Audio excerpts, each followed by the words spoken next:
2024 का चुनाव होने के बाद से ही सरकार ने एजेंडा बना रखा था कि समाजवादी पार्टी को विभिन्न तरीके से बदनाम करना है।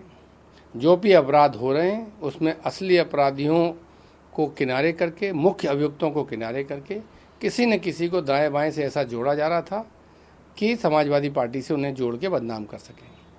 जब ये आरोप ज़्यादा हो गए, पूरे प्रदेश की जनता समझने लगी, तो अब एक क्राइसिस मैनेजमेंट, परसेप्शन मैनेजमेंट का काम हुआ है। आरोपी के पिता ने भी और बाकी सब लोग भी ये मानते हैं कि ये सिर्फ इमेज मेंटेनेंस के लिए ये जो इनकाउंटर हुआ है वो किया गया है। और मुख्य अभियुक्त जब सरेंडर कर चुके हैं, घटना को हुए 15 दिन हो गए, इतने दिन में 30 किलोमीटर के रेडियस में ही सारे अपराधी घूम रहे हैं मरने के लिए। क्राइम के जानकार जानते हैं, मानते हैं कि जब मुख्य अभियुक्त खुद सरेंडर कर देता है तो उसके साथी भी सरेंडर कर देते हैं या तो दूर भाग जाते हैं। इसलिए परिस्थितियां ऐसी हैं, उनसे स्पष्ट तौर पे लगता है कि क्योंकि सरकार और एसटीएफ पे जाति देख के कार्रवाई के आरोप लग रहे थे, इसलिए अपनी उस इमेज को मेंटेन करने के लिए ये इनकाउंटर किया गया है।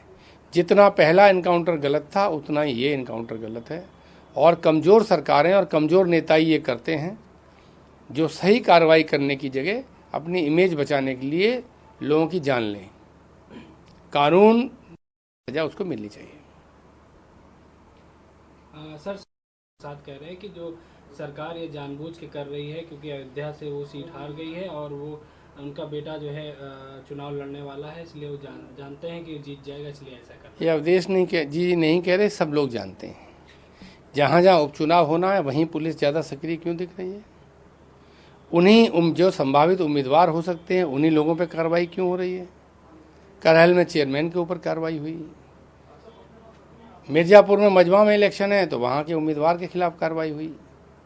1 लाख, जो अगर मैं सही हूँ तो 1 लाख रुपए की मांग के ऊपर अयोध्या में मुकदमा लिखा गया है।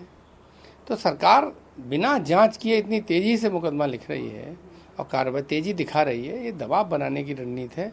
सब लोग जानते हैं कि सरकार, पूरा मुख्यमंत्री दफ्तर इस बात पे जुटा हुआ है कि लोगों पे तरह तरह से प्रेशर बनाया जाए ताकि विधानसभा चुनाव में इज्जत बचाई जा सके, क्योंकि विधानसभा चुनाव का नतीजा मुख्यमंत्री की कुर्सी पे बने रहने से सीधा जुड़ा हुआ है, सब लोग जानते हैं। सर, तिरुपति बाहर से लड्डू लाना बैन कर दिया गया है। देखिए, ये आस्था का विषय था।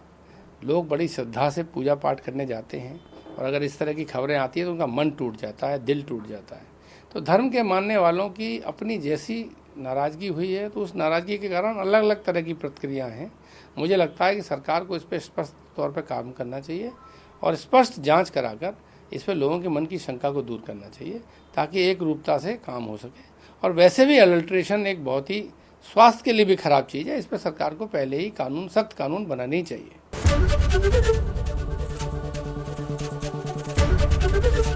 एबीपी गंगा, खबर आपकी, जुबान आपकी।